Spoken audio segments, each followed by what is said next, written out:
जय श्री कृष्ण। राधे राधे। दोस्तों, कुछ समय पहले सोशल मीडिया पर ब्रह्मा जी और देवी सरस्वती को लेकर एक पोस्ट वायरल हो रही थी।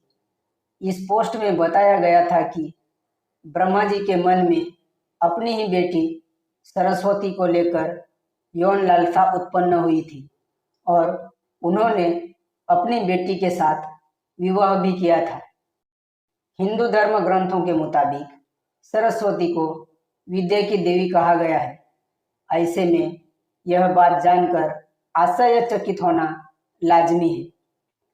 मगर सवाल यह है कि सृष्टि के निर्माता के अंदर अपनी पुत्री के प्रति ऐसी लालसा क्यों जागी। जैसे कि आप सभी को ये तो मालूम ही होगा कि इस सृष्टि के बागडोर त्रिदेव के हाथों में है। जहाँ ब्रह्मा जी के कंधों पर सृष्टि की रचना का दायित्व है, वहीं विष्णु जी के पास संरक्षण का दायित्व और भगवान शिव के पास विनाश का दायित्व है। जब सृष्टि का विनाश होता है तो उसके बाद सृजन का चक्र दोबारा शुरू होता है। इस चक्र को शुरू करने के लिए ब्रह्मा जी ने अपने वीर्य से सरस्वती को जन्म दिया था। इस बात का वर्णन सरस्वती पुराण में भी किया गया है।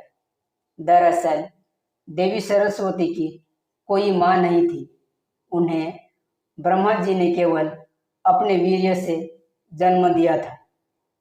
विद्या की देवी कही जाने वाली सरस्वती दिखने में बेहद खूबसूरत और आकर्षक थी।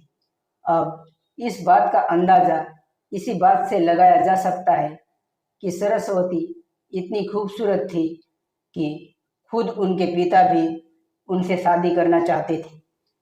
अपने पिता के मनसूबों को सरस्वती भांप चुकी थी।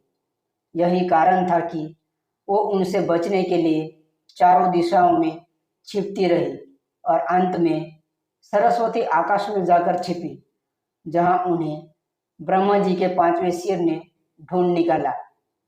आखिर में सरस्वती को विवश होकर अपने ही पिता से शादी करनी पड़ी। इसके बाद सरस्वती और ब्रह्मा जी ने करीबन 100 वर्षों तक पति पत्नी की तरह एक जंगल में जीवन व्यतीत किया।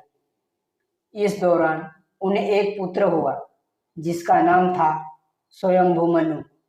ऐसा कहा जाता है कि पृथ्वी पर जन्म लेने वाला पहला इंसान मनु ही था और मनु ही सनातन धर्म, वेद और संस्कृत भाषा का जनक था।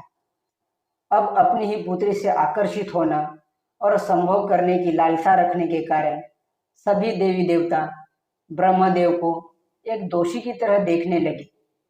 जिसके बाद सभी देवगण महादेव के पास पहुंचे और उनसे आग्रह किया कि वह ब्रह्मदेव को अपनी ही बेटी के प्रति यौन लालसा रखने के लिए दंड दे।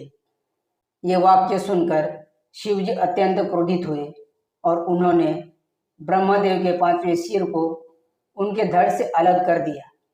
इस बात का जिक्र शिव पुराण में भी किया गया है कि ब्रह्मा जी के पहले 5 सिर हुआ करते थे, लेकिन 5वें सिर को शिव जी द्वारा उनके धड़ से अलग कर दिया गया था।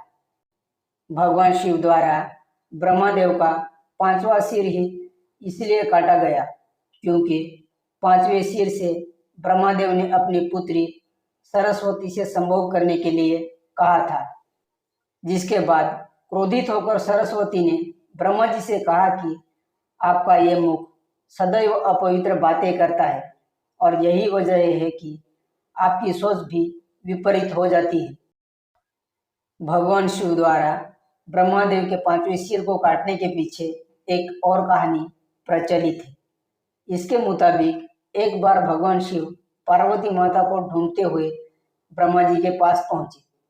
अब जैसे भगवान शिव वहां पहुंचे, ब्रह्मा जी के सभी मुखों ने भगवान शिव का अभिवादन किया, लेकिन ब्रह्मा जी के 5वें मुख ने भगवान शिव का अभिवादन नहीं किया और अमंगल आवाजें निकालना शुरू कर दिया। ऐसे में भगवान शिव में क्रोध में आकर ब्रह्मदेव का वो 5वां सिर उनके धड़ से अलग कर दिया।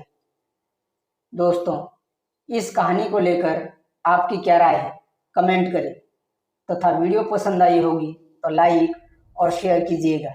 साथ ही चैनल पर पहली बार आए हैं तो सब्सक्राइब करना ना भूलें। धन्यवाद।